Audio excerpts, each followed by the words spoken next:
बिस्मिल्लाहिर्रहमानिर्रहीम। अस्सलामुअलैकुम बच्चों, ये आपका उर्दू का रिसोर्स पैक है और आज हम मंज़र निगारी करेंगे। बच्चों, आप तस्वीर देख रहे हैं, ये एक बस स्टॉप की तस्वीर है। इसको हमने अपने अल्फाज में लिखना है।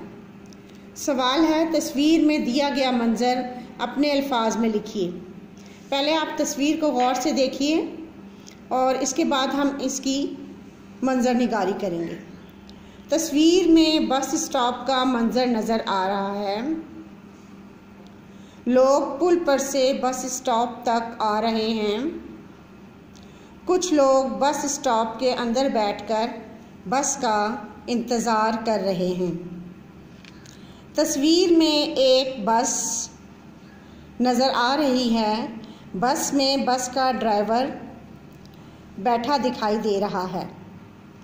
बस स्टॉप के फर्श पर एक बिल्ली बैठी हुई है। पुल के पीछे एक दरख्त है और पुल के नीचे ट्रैफिक सिग्नल का बोर्ड नज़र आ रहा है।